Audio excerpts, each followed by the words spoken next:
أعوذ بالله من الشيطان الرجيم. بسم الله الرحمن الرحيم. إن الحمد لله نحمده ونستعينه ونستغفره ونعوذ بالله من شرور أنفسنا وسيئات أعمالنا، من يهده الله فلا مضل له ومن يضلل فلا هادي له، وأشهد أن لا إله إلا الله وحده لا شريك له، وأشهد أن محمدا عبده ورسوله صلى الله عليه وآله وأصحابه وسلم تسليما كثيرا. أما بعد، د سرور کائنات صلى الله عليه وسلم ژوند شپږویشتمه پته. السلام علیکم ورحمة الله وبرکاته. محترم ورونو، په تیر 25مه پته کې موږ د حدیبیه د صلح هغه حالات بیانول چې دغه صلح په خپل فتح و، او الله عز وجل فرمایي: انا فتحنا لك فتحا مبینا. بشک چې موږ تاته فتح او بری درکړې دي، ښکارا او معلومدار فتح. ډېر مفسرین وایي چې دغه فتح په خپل د حدیبیه صلح ده، ځکه دغه بیغمی او قراری چې د قریشو او مسلمانانو په مابین کې پیښ شوه، مسلمانان د قریشو د طرفه د اسلام و دعوت ته فارغ شوه. او اصلا دین مبین اسلام داسې دین دی چې څوک په خبرو او دلایلو نسی پر غالبه کېدلی. هیڅ د اسلام واقعي مقابله په دلایلو سره نه ده کړې، بلکې همیشه د اسلام دشمنانو د زور څخه کار اخیستی دي. د اسلام دین په خپل غالب دی، ځکه دا دین د الله جل جلاله د طرفه دی. اسلام داسې دین دی چې د انسان د خلقت او فطرت سره موافق او برابر دی. اسلام د عقل او منطق سره برابر دی. څوک نسی کولای چې د اسلام د دین په مقابل کې دی په عقل او منطق سره ودرېږي. خو د اسلام او د خلقو په مابین کې دغه د قریشو پر لپسې حمله حاجز او دیوال وي. د قریشو دشمنی او بیځای اوازې وي چې خلک یې مسلمانانو ته نه پریښول او مسلمانان یې خلقو ته نه پریښول. نو کوم وخت چې دغه صلح د مسلمانانو او قریشو په مابین کې وسوه، د مسلمانانو او نورو خلقو د مابین څخه پردې او دیوالونه استسوه. دلته نو اسلام پر ټوله جزیره العرب غالب سو. د پاره د دې چې د اسلام د کامیابی د پاره دغه صلح نتیجه شرع معلومه سي، نو به یو څه د حساب عددونه تر نظر لاندې ونیسو. په مکه مکرمه کې 14 کاله و اسلام ته دعوت وسو، مګر د هغو کسانو شمیر چې و اسلام ته داخل شوي و د 150 نفرو په شاوخوا کې و. دا ټوله په 14 کلو کې چې تقریبا 80 نفر مسلمانان په مکه مکرمه کې و او 80 نفر په حبشه کې و. اوس نو بیا د حدیبیه تر صلح پورې، د حدیبیه صلح د هجرت په 6 کال کې و، یعنی د دعوت د شروع څخه 19 کال تیر شوی و. نو دغه د حدیبیه په صلح کې د رسول الله صلی الله علیه وسلم سره څو نفر راووته؟ 1,400 یا 1500 نفر. که څه هم مسلمانانو په مدینه منوره کې یو مستقل دولت جوړ کړی وو او حالت هم په ښه ډول سره پر مخ روان وو، مګر بیا هم موږ وینو چې د مسلمانانو شمیر ډیر لږ وو، فقط 1,400 نفر، او دا د هجرت 6 کال وو. نو که موږ وګورو چې د شروع څخه د اسلام د هجرت تر 6 کال پورې چې د دعوت 19 کال تیر شوی دي، د هغو کسانو شمیر چې مسلمانان شوی دي 1,400 نفر دي.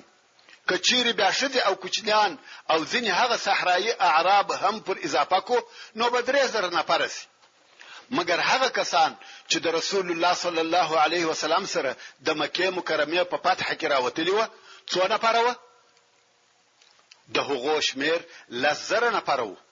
فقط د حدیبیه تر صلح 2 کال وروسته، چې د دې څخه مقصد داسو چې د حدیبیه تر صلح وروسته په 2 کلو کې د اسلام د پاره داسې کارونه وسوه چې په هغه تیرسو 19 کلو کې نه وسوي. نو تاسو وایست چې دغه صلح فتح ده کنه ده؟ ټول غزاو، ټول سریو، ټول جنگو د اسلام د نشرولو د پاره دغه نتیجه نه ورکړي لکه د حدیبیه د صلح نتیجه. نو ځکه الله جل جلاله دغه صلح فتح وبلل. الله عز وجل فرمای انا فتحنا لك فتحا مبينا ليغفر لك الله ما تقدم من ذنبك وما تأخر. بشک چې موږ تاته فتح او بری درکړی دي، فتح او بری ښکارا او روښانه د پاره د دې چې الله جل جلاله وتاته ستا په خواني تیرې سوي خطاوي او رستنی خطاوي درو بخش. ورونو رسول الله صلی الله علیه و آله وسلم د ګناهو څخه پاک او معصوم دی، خو د آیات شریف څخه داسې مقصد اخیستلای سو چې د رسول الله صلی الله علیه وسلم ټول د مخنی او رستنی کوتاهی کمی چې د علیه الصلاة والسلام د لوړ مقام او لوړ مرتبه په سبب کوتاهی بلل کیږي، هغه ټول ورته معاف دي او الله جل جلاله بل هیڅاته داسې معافي نه ده فرمایلی. ورونو مثال د ممنوعات څخه نه دی، لکه د دنیا پاچاهان چې وي فاتح او کامیاب جنرال ته په خصوصي ډول اعزاز او اکرام ورکوي، همدارنګ الله جل جلاله خپل رسول سرور کائنات محمد مصطفی صلی الله علیه و آله وسلم ته دغه فتح سره څلور امتیازات ورکړ. اول دا چې د مخنی او رستنی ټوله کوتاهی ور معاف کړي. دغه د معافی جمله الله جل جلاله بیل رسول الله صلی الله علیه و آله وسلم څخه بل هیڅ نه ده فرمایلی. په احادیثو کې راغلي دي چې دغه مبارک آیات تر نزول وروسته به رسول الله صلی الله علیه وسلم په عبادت کې دونه کوشش کاوه چې ټول شپه به په منځ تیرول، تر داسې اندازې چې مبارک پښې به وپړسېدلې او د لیدونکو زړونه به پر سوځل کېده. صحابه کرامو به عرض کړه چې یا رسول الله ولې دونه تکلیفونه پر ځان تیروي؟ الله جل جلاله خو ستا ټوله پخوانی او رستنی خطاوي در بخښلې دي. رسول الله صلی الله علیه و آله وسلم به فرمایل افلا اكون عبدا شکورا، ایا شکر گزار بنده نسم؟ او دا معلومه خبره ده چې الله جل جلاله دغه سيزيري خپل هغه بنده ته ورکوي چې هغه دغه زیری په اوریدلو سره بیبيري او بے پروا نسی، بلکې نور هم د الله جل جلاله څخه ډیره زیاته سي. دا چې موږ ویل چې الله جل جلاله ورسول الله صلی الله علیه و آله وسلم ته دغه صلح په مقابل کې څلور شی ورکړه. اول دا چې د مخنی او رستنی ټوله کوتاهیه ور معاف کړه. دوهم دا چې ويتم نعمته عليك، او د دې د پاره چې الله جل جلاله د بکې او نور شارو په فتح سره خپل مهرباني پرتا پوره کړي. دریم دا چې ويهديك صراطا مستقيما، او الله جل جلاله وتعالى سما او صاف لار وشي. الله جل جلاله به همیشه د هدایت او استقامت پر لار قائم لري. څلورم دا چې وينصرك الله نصرا عزيزا، او د دې لپاره چې الله جل جلاله ستاسو سره کومک وکي غالب او قوي کومک. هو الذي انزل السكينة في قلوب المؤمنين ليزدادوا ايمانا مع ايمانهم. دغه الله هغه ذات دی چې سکون او اطمینان یې د مؤمنانو په زړه کې نازل کړي د پاره د دې چې د دوی د ایمان سره ایمان ورزیات کړي. یعنی سره د دې چې دغه صلح د دوی د طبيعت څخه مخالفه و، خو د رسول الله صلی الله علیه وسلم په حکم یې عمل وکړي. د ضد کوونکو کافران نو سره یې ضد ونکړي، نو دغه متابعت په برکت د دوی د ایمان درجه نور هم زیات شوه. دغه مسلمانانو د مخه د جهاد په بیعت سره دا ثابت کړ چې موږ د الله جل جلاله په لار کې د جنگ کولو او ځان قربانولو د لپاره حاضر یو، چې دا هم یو قسم ایمان دی. او بیا چې رسول الله صلی الله علیه وسلم د مسلمانانو د جذباتو او احساساتو څخه مخالفه صلح وکړه، دلته بیا د مسلمانانو بل قسم ایمان ښکارا سو چې د الله او رسول الله صلی الله علیه وسلم د فیصله په مقابل کې د تسلیم او اطاعت غاړه کښېښوده، چې دغه سکون او اطمینان هم د الله جل جلاله د طرفه د دوی په زړه کې واچول سو. بیا هم په سورۃ الفتح کې دغه صلح په باره کې آیاتونه دوام لري. ترڅو چې الله عزوجل په 10 نمبر آیات کې فرمایي ان الذين يبايعونك انما يبايعون الله يد الله فوق ايديهم. یعنی بشک هغه کسان چې ستا سره بیعت کوي هغه د الله جل جلاله سره بیعت کوي. د الله جل جلاله لاس د دوی پر لاسو سربېره دی. فمن نكث فانما ينكث على نفسه ومن اوفى بما عاهد عليه الله فسيؤتيه اجرا عظيما. نو پس هر چا چې دغه بیعت مات کړي نو بشک چې دغه بیعت پر خپل ځان ماتوي یعنی zarar یې هم د ترسیږي. او هر هغه څوک چې پر هغه شی وفا وکي چې د هغه عهد او وعده د الله جل جلاله سره کړی ده پس ډیر ژر به الله جل جلاله د هغه وفا لوی اجر او ثواب ورکړي چې هغه جنت او د الله جل جلاله دیدار دی. او بیا په ورستنی آیات کې الله جل جلاله هغه کسانو ته اشاره کوي کوم چې د رسول الله صلی الله علیه وسلم سره په دغه عمره کې نه وراوتلی. کوم وخت چې رسول الله صلی الله علیه وسلم د وتلو د پاره راوغښتل دوی وبېرېده او د خپل ځانو سره یې ویل څوک په دغه بد حال کې چې د مسلمانانو او کفارو په مابین کې دغه دښمنی پرته ده وځي نو موږ ورسو او ځانونه ور تسلیم کو. دوی پر خپل ځانو وبېرېده او د رسول الله صلی الله علیه وسلم سره نه وتل. الله عز وجل د هغو په باره کې فرمایي سيقول لك المخلفون من الأعراب شغلتنا أموالنا وأهلنا فاستغفر لنا. ژر دی چې هغه پاتې سوي خلق چې د صحرایي عربو څخه دي وتاته به وایي دا چې موږ تاسو سره نه ولاړو موږ زموږ مالو او زموږ کورنیو مشغوله کړو.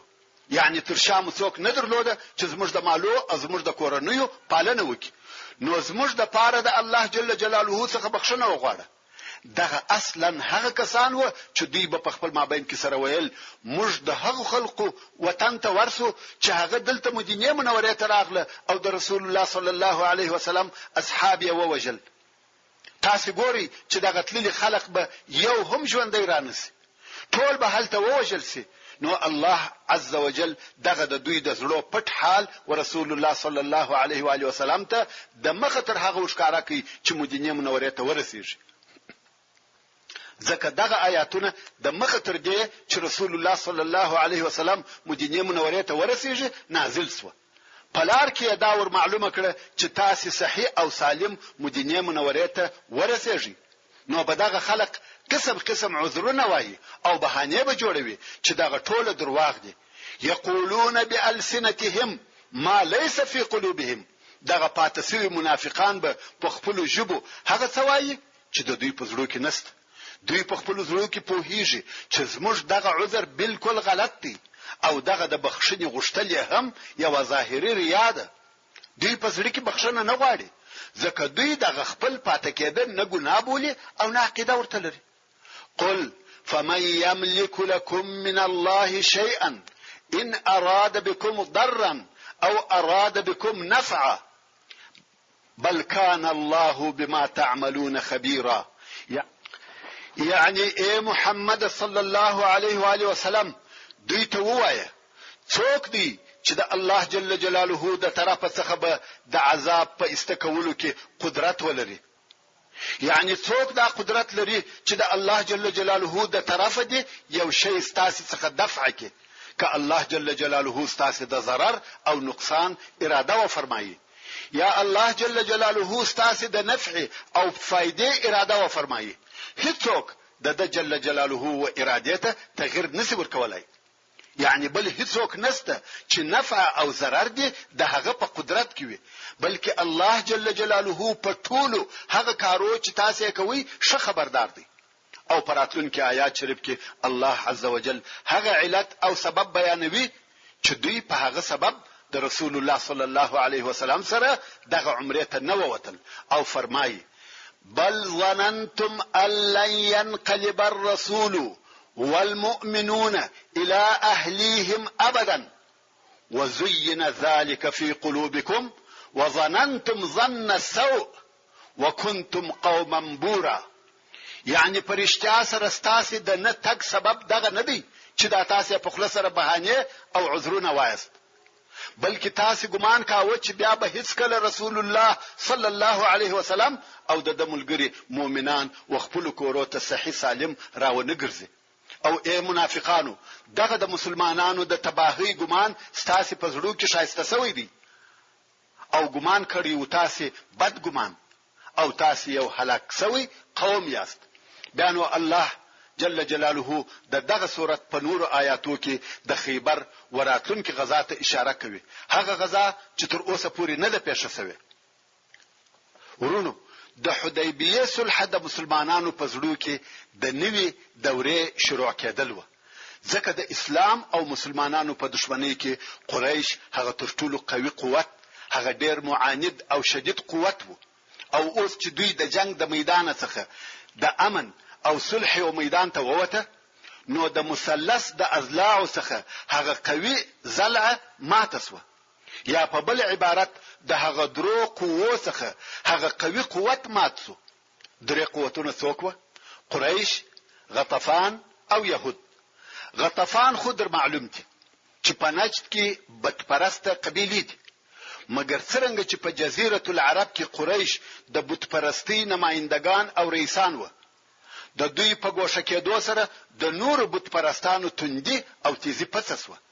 د پاته بتپرستانو د مسلمانانو سره د دشمنی حالت تر ډیره اندازې کم شو. نو ځکه پس له دغه صلح څخه د غطفان د قبیلو د طرفه کملو او غټه حمله پر مسلمانانو نه لیدل کیږي. کبیا هم دوی یو جنگي اقدامات کړی وي، هغه هم د يهودو په شیطانت او خطایستلو سره سوي دي.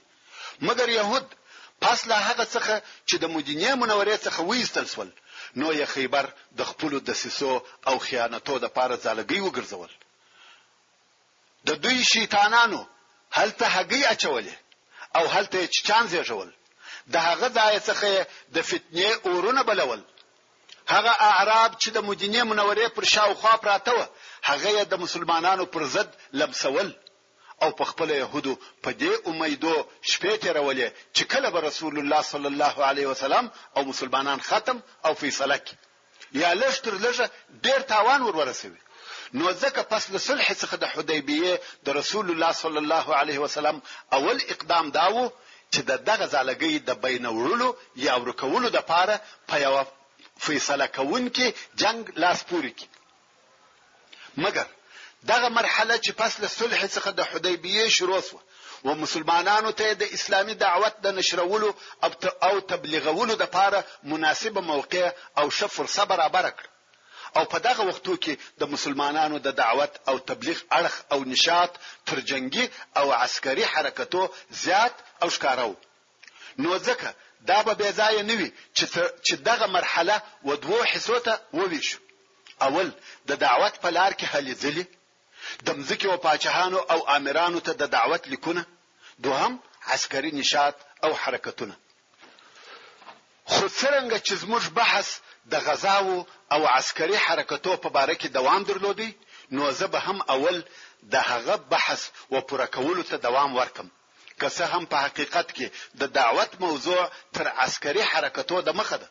حتی مسلمانانو چې دغه ډیر تکالیف او دردونه زغمل، جنگو او خطرو ته ځانونه اچول، د هغه ټولو څخه مقصد او هدف داو چې دوی او د دوی دعوت سره پریښول شي. نو د ترتیب په اساس د دعوت مسأله تر جنگ د مخه ده.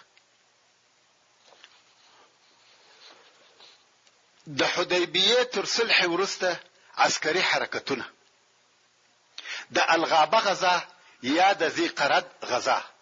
دغه غزا په حقیقت کې د بنی فزاره د قبیله د یوې ټولۍ شړل دي چې وچلیکي حمله پر مدینه منوره وکړه، او دا هغه یوازنی غزا ده چې رسول الله صلی الله علیه وسلم د حدیبیه تر صلح ورسته او د خیبر تر غزا د مخه کړی ده.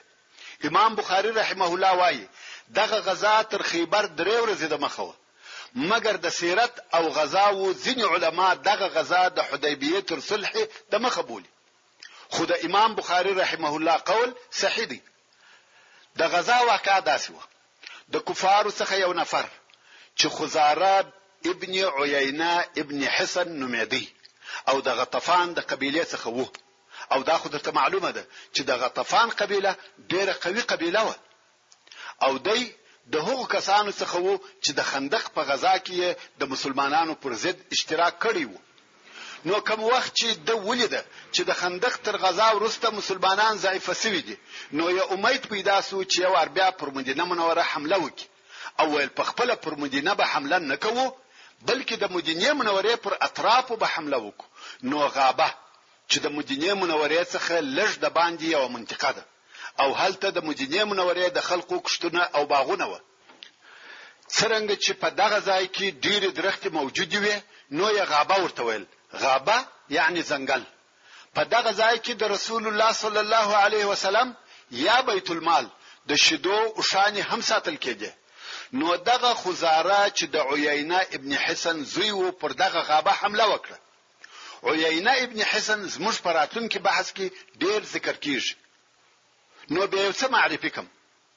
عیینه چې د غطفان مشر او رئیس و، ډیر بیا عقل سړی و چې رسول الله صلی الله علیه وسلم احمق مطاع بللی دی، یعنی هغه بیا عقل چې اطاعت کیږي او امر یې چلیږي.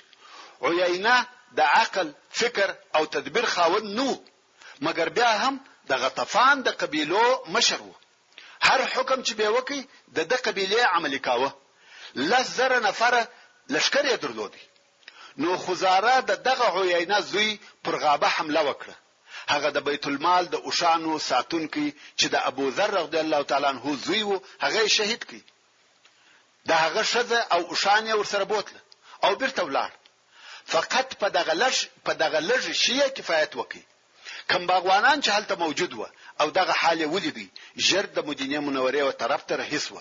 خو اول نفر چې د مسلمانانو د جنگیالوی څخه په مخه ورغلی، هغه سلمہ ابن الاکوع رضی الله تعالی عنہ. سلمہ ابن الاکوع رضی الله تعالی عنہ هغه څوک دی چې رسول الله صلی الله علیه و آله وسلم د په باره کې فرمایي هو خیر رجالاتنا، یعنی د زموږ د پیاده لشکر هغه تر ټولو ښه او بهترین نفر دی. بل داسې څوک نشته چې د په مثل سره دی پر پښو او پیاده جنگ کوي. د رضی الله تعالی عنہ په باره کې ویل کیږي چې تر آس چابک. کوم وخت چې به د آسانو سره د زغستا مسابقه کول، د رضی الله تعالی عنہ به تر د مخه کېدی او دغه چابکیه په دغه غزا کې هم معلومه سو. دا د الله جل جلاله قدرت وو چې دغه تیزی او چابکیه پکې ایښو.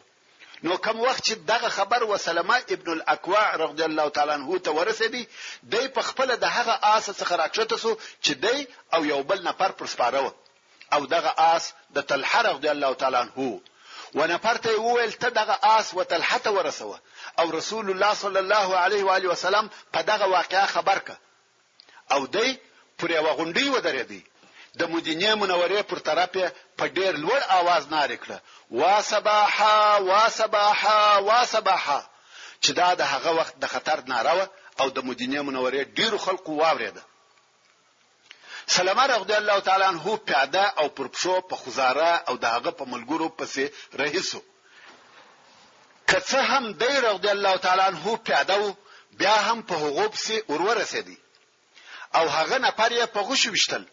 په دغه وخت کې هغه سړی هم ورسول الله صلی الله علیه و آله وسلم ته ورغلی او هغه په حال خبر کړ. رسول الله صلی الله علیه و آله وسلم ژغ وکړي چې کومک او خلق د رسول الله صلی الله علیه وسلم وتربت پراټولیدو شروع شو. رسول الله صلی الله علیه وسلم ډیر ژر د سپرو یو ډله جوړ کړه چې مشر سعد ابن زید رضی الله تعالی عنہ ول تاسو د مخ درځي، موږ به ځانونه آماده کو او درپسې یو. اوس خو حمله د غطفان د طرفه او غطفان ډیر لو او قوي قبیله ده او مسلمانان د هغو پر طرف ورځي. نو لازمه ده چې پوره تیاری او آمادګي ونیسي. نو د مسلمانانو اوله کوچنی ډله څوره هیڅ. اوس نو هلته په کوپارو پسې چې اول نفر ورورسېدی هغه سلمہ رضی الله تعالی عنہ دی او بیا دغه د سپرو ډله په پسې ده چې مشر سعد ابن زید رضی الله تعالی عنہ دی او بیا نو رسول الله صلی الله علیه وسلم او هغه کسان چې ځانونه آماده کړي و چې ټوله 200 نفر و او د غطفان د لشکر پر طرف ورهیس و. البته دغه د 200 نفرو برابرېده یو څه وخت په بر کې ونیوي او بیا حرکت وکړي. خو هلته سلمہ رضی الله تعالی عنہ لکه د مخه چې مدرته وویل په مشرکانو پسې ورسېدلی وو او هغه په غوښو وشتل. هغه چې به مخ ورته راواړاوه چې پر ده حمله وکړي، د رضی الله تعالی عنہ به ځنی وزغستل او هغه نسوای پسې رسېدلی. هغه چې به بیرته راهیسي دی بیا پسې ورورسېږي او بیا په غوښو ولي. کفار چې مخ پر راواړوي دی بیا ځنی زغلي. دغه معامله روانه ده چې هغه راهیسي دی په پسیوي په غوښه ولي، چې هغه بیا مخ پر راواړوي دی ځنی زغلي. اصلا د سلمہ رضی الله تعالی عنہ مقصد دا دی چې دوی مشغوله کی او وزندوي. دی غواړي چې هغه نور مسلمانان را ورسیږي او واقعا یې هم وزندول ترڅو چې کفار د یو غره په تنګینه نه وتل. سلمہ رضی الله تعالی عنہ وايي زه تر دوی لوړ وختلم او پر دوی می ډبرې راګلولې.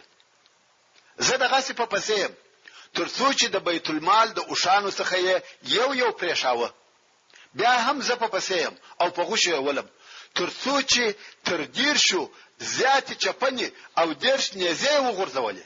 غواړي چې ځانونه سپک او هر هغه شی چې به غورځاوه ما به پر هغه ډبرې کښېښولې چې رسول الله صلی الله علیه وسلم او د ملګری پوس. اوس کفار هم پوسوه چې دا سړی غواړي چې موږ وزندوي او تر شا لشکر په پسې دی. نو یې څه وکړه؟ خزاره د خپل درونه پرو ملګرو سره وسلمہ رضی الله تعالی عنہ ته ورپاتې سو چې دای منع کی او هغه نور نه پرو ته ویل یاله تاسو خپل تکوي او مخ پر غطپان درځي. اوس نو دغه څلور نفر سلمہ رضی الله تعالی عنہ منع کوي او دایې مشغوله کوي. څو د مسلمانانو د سپرو هغه اوله ډله را ورسېده. د مسلمانانو اول نفر اخرم رضی الله تعالی عنہ او ترشا ابو قتاده رضی الله تعالی عنہ په پسیو او تر هغه وروسته مقداد ابن الاسود رضی الله تعالی عنہ. د اخرم رضی الله تعالی عنہ څخه تلوار وسو. هغه نور ملګرو ته ونه کتل، پر دغه څلور نفرو حمله وکړه. څنګه چې د یو او هغه څلور نو اخرم رضی الله تعالی عنہ شهید ووجل سو. ورسته ابو قتاده رضی الله تعالی عنہ پر هغه کافر حمله وکړه او هغه ووجي چې دغه کافر حبیب ابن عیینه د خزاره ورور. کوم وخت چې حبیب ووجل سو هغه نور درې نفر وتښتیده. په جنگ کې دا عادت وو چې چا به څوک ووجي د هغه مقتول سامان به د هغه قاتل اخیستی او دغه سامان ته سلبه ویل کېده. نو اوس کار د تلوار دی. ابو قتاده رضی الله تعالی عنہ دونه وخت نه لري چې د وجل سوي نفر سامان واخلي. نو یې څه وکړه؟ ابو قتاده رضی الله تعالی عنہ خپل پټو یا چپنه پر دغه وجل سوي سړی واچول چې دا د دې علامه ده چې دغه سړی ما وجل دی او دای په غنورو سره هیڅ. ورسته عکاشه رضی الله تعالی عنہ وکولای سوای چې د کفارو په ځینو نفرو پسې ورورسیږي. ځکه هلته دوه نفر و چې د کفارو تر شا پاتو او د پاتې کېدو سبب یې داو چې پلار او زوی دواړه پر یو اوښ سپارو. نو دوه نفر پر یو اوښ معلومه خبره ده چې د نورو تر شا پاتې کیږي. نو عکاشه رضی الله تعالی عنہ ودغه دوه نفر ته ورورسېدی او د نیزه واره پر وکي. یو نیزه تر دواړو وېسته. نیزه د یو په شان نه وته او د هغه بل تر نس راووته. دواړه په یو وار ووجل او د اوښ راولوید. په دغه وخت کې چې د مسلمانانو د سپرو اوله ټولي په کفارو پسې ده رسول الله صلی الله علیه وسلم او ملګری وهغه ځای ته راورسېده کوم چې هلته حبیب ابن عیینه وجل سوی. صحابه کرام ولیده چې یو وجل سوی انسان پروت دی او د ابو قتاده کالی پر پروت دی. ځینو مسلمانانو ویل انا لله و انا الیه راجعون. ابو قتاده ووجل سو. ځکه ښکاره خبره ده وجل سوی انسان او د ابو قتاده لباس. مگر رسول الله صلی الله علیه وسلم و فرمایل یا داس نه ده بلکې دغه نفر د ابو قتاده د طرفه وجل سوی دی. ورسی وی ګوري بل دې څخه چې رسول الله صلی الله علیه و آله وسلم یې وویني دا خبره وکړه. کوم وخت چې سړی لسکی رښتیا هم هغه حبیب ابن عیینه کافر او ابو قتاده رضی الله تعالی عنہ وجلی. کفارو دغه تیشت په حال کې ډیره هغه اوشانی چې ورسره رهي کړی وي پریښول او مسلمانان په پسې دي. ترڅو چې رسول الله صلی الله علیه وسلم او اصحابو یې د ذی قرد د ابو سره واړول. سلمہ ابن الاکوع رضی الله تعالی عنہ ورسول الله صلی الله علیه و آله وسلم ته ورغلی ویل یا رسول الله سل نفر را سره د دوی بسرونه ور پریکم او هغه پاته او شانی به هم ځنی راولم. رسول الله صلی الله علیه و آله وسلم و فرمایل هغه اوس په غطفان کې شیدې شي، یعنی ته نسب سره رسیدلې، هغه اوس په خپل کورو کې دي او دا هم مشکله ده چې د دوی قبیله ته پسی ورسو، ځکه دغه اوسه نفر په تلوار راووتل او د لوی جنگ د پاره آمادګي نه لري چې هغه دي هم د لسو زرو نفر سره وجنګیږي. نو رسول الله صلی الله علیه وسلم او مسلمانانو په دغه ذی قرده کې یو ورځ او یو شپه تیر کړه او بیا امر وکړي چې بیرته درځي. رسول الله صلی الله علیه و آله وسلم و فرمایل خیر فرساننا اليوم ابو قتاده وخير رجالاتنا سلمہ، یعنی نن ورځ موږ د سپرو بهتر او شنفر ابو قتاده دی او د پیاده و شنفر مو سلمہ دی. او سلمہ رضی الله تعالی عنہ وای رسول الله صلی الله علیه وسلم ما ته په غنیمتو کې دوه حصے راکړي، هم یې د پیاده حصہ راکړه هم یې د سپاره. او بیا رسول الله صلی الله علیه وسلم و مدینه منوره ته د بیرته راتګ په وخت کې پر خپل اوشه ورسره سپور کړم. هغه د مسلمانانو شذ چې کفار ورسره بیولیو کوم وخت چې شپسوه وې کولای سوای چې په پټه د هغه اوشانو طرف ته ورسي کوم چې کفار ورسره بیولیو چې په هغه اوشانو کې د رسول الله صلی الله علیه و آله وسلم یو اوشه هم و. دغه شذ هغه اوشه چوک کړه او پر سپرسوه، مګر اوس لار نه دور معلومه چې بیرته مدینه منوره ته ولاړ شي. غواړي چې د کفارو څخه وتښتي، مګر د غطفان څخه تر مدینه منوره پورې ډیره لار ده او ور معلومه هم نه ده. اوس په حیرت کې د چڅوکی. په اخر کې الله جل جلاله ته دعا او زاری وکړه ویل یا رب ته می پر سم لار برابر کړه. او شی ولاړ کړه او هغه رهیسوه. بیل دې څخه چې شزه یوي او بل خواته برابر کړه او شی خپل اختیار او سر ته پریښول. او دا هم پر ځان نظر کړه کزه الله جل جلاله مدینه منوره ته ورسولم زبه دغه اوشه د الله جل جلاله د رضا د پاره حلالوم.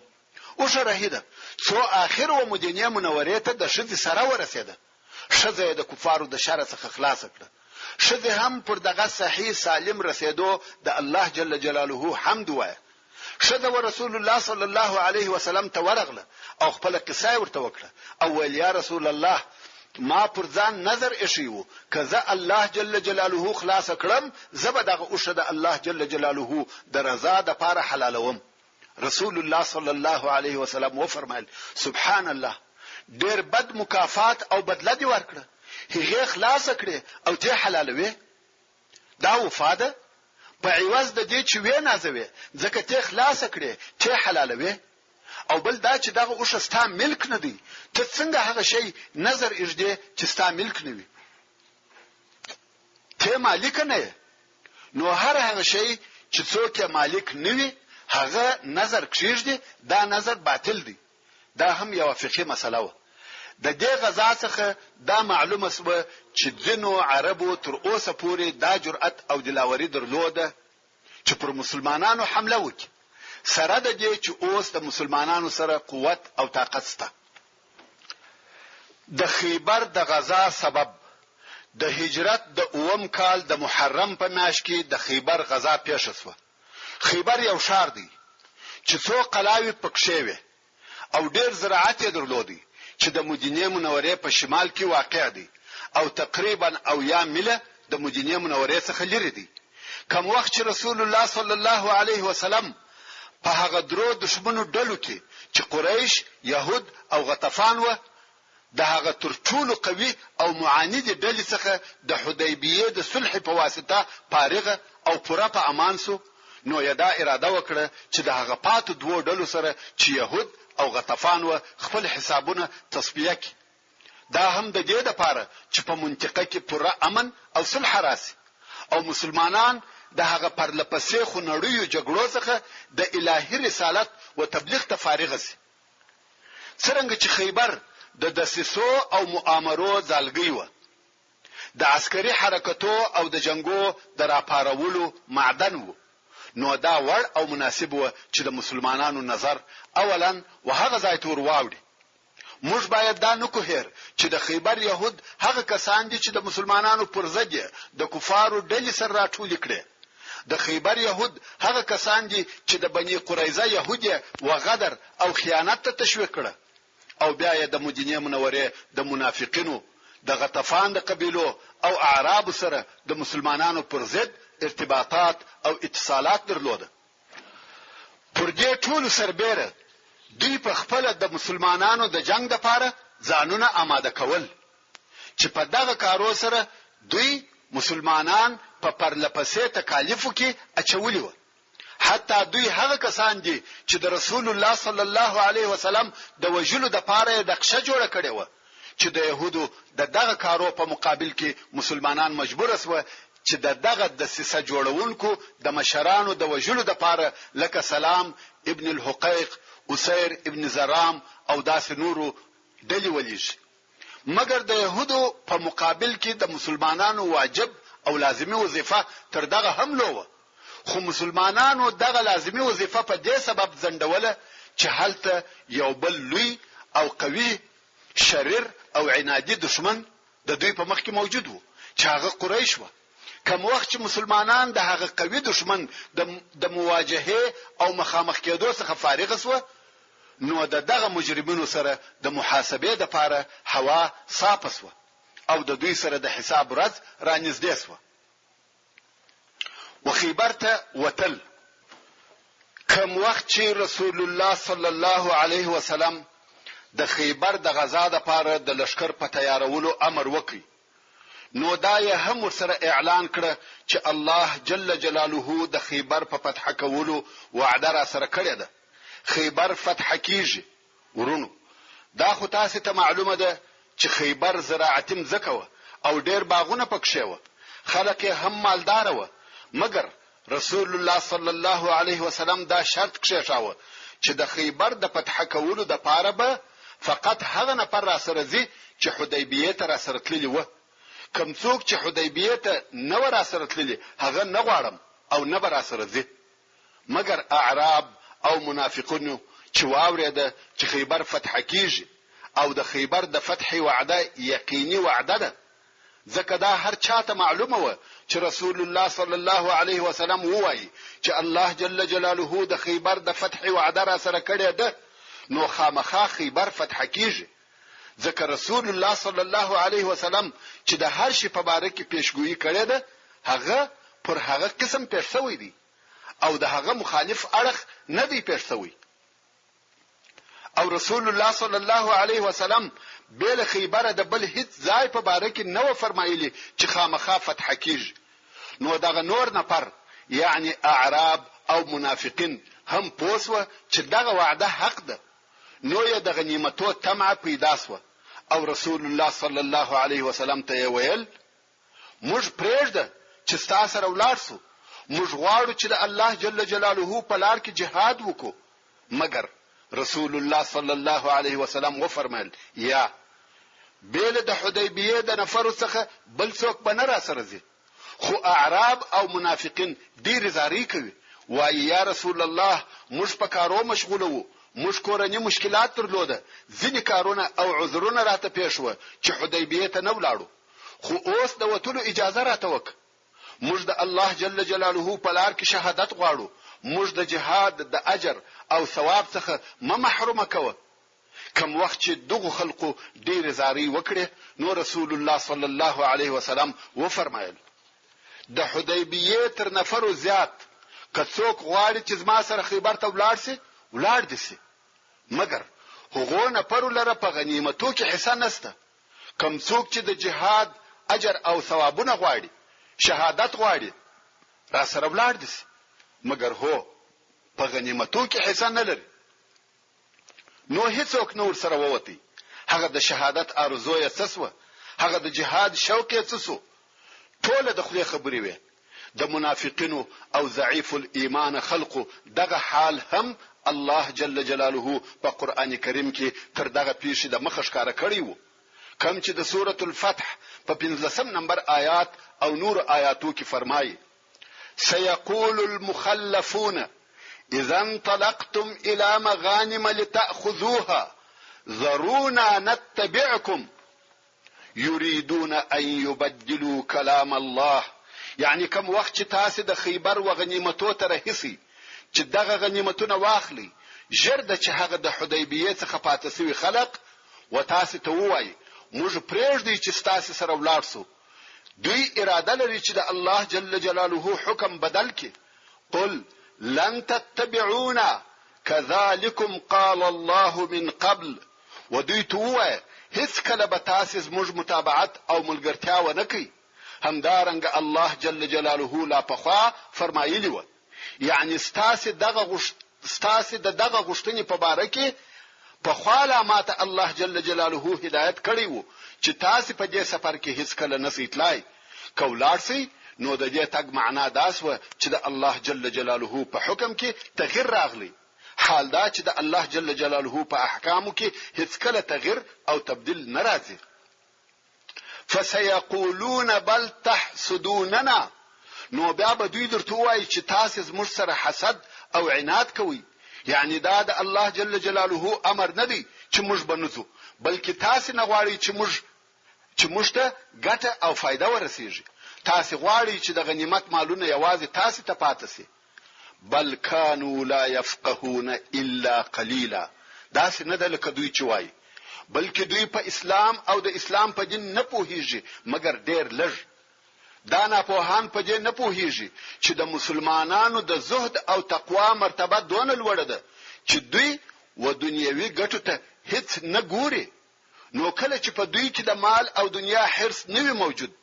نو پر تاسو به ولي او د چشي په سبب حسد کوي الله جل جلاله نور هم پس فرمایي قل للمخلفين من الأعراب ستدعون إلى قوم أولي بأس شديد تقاتلونهم أو يسلمون فإن تطيعوا يؤتكم الله أجرا حسنا يعني اے محمد صلى الله عليه وسلم هغه پاته سو خلقته چې د اعراب څخه دی وای جرد چې تاسو به د یو قوي قوم و جنگ تر او بلل سي چې یا به تاسو د هغو سره جنگ کوي یا به هغه قوم مسلمانیږي نو که تاسو په هغه وخت کې دغه بلون کې امر ومني او په جهاد کې ملګرتیا ور سره وکړه نو به الله جل جلاله تاسو ته اجر او ثواب درکړي یعنی اوس خو دغه د خیبر غزا ته نسیتلای خو بیا په ورسته کې نور ډیر جنگونه راتلونکي دي او د ډیرو سختو جنگي قومو سره د مسلمانانو جنگونه پیښیږي او دا جنگونه به تر هغو دوام لري چې ترڅو دغه قومونه د اسلام په دین مشرف شي یا د جزیه په ورکولو د اسلام تابع شي نو که تاسو پرشتیا سره د جهاد محبت لري نو هلته جهاد وکي خپل تر او مړانه ښکارا کوي چې الله جل جلاله به ډیر اجر او ثواب درکړي ورونو دغه جنگي قومو څخه ډیر قومونه مراد او مقصد دي چې د هغو په جمله کې مفسرینو دغه قومو په تفسیر کې د بنو حنیفه قبیله چې د مسیلمه الکذاب قوم دي حوازن یا ثقيف چې د حنین په غزا کې مقابله ور سره وسوه هغه مرتدان چې د ابوبکر صدیق رضی الله تعالی عنہ په خلافت کې سخت جنگونه ور سره وسوه یا د فارس روم خراسان پښتونخوا او نورو قومو او قبیلو چې د خلفای راشدینو په وختو کې سخت جنگونه ور سره شوي دي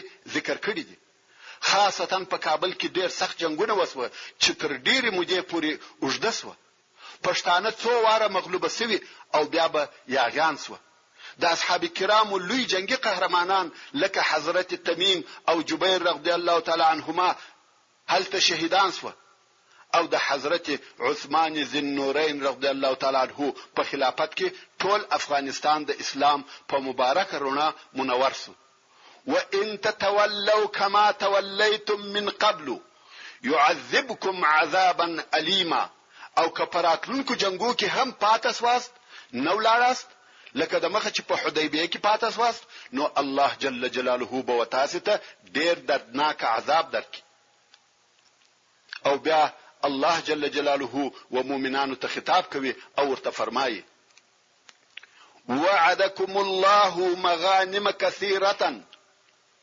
تأخذونها فعجل لكم هذه.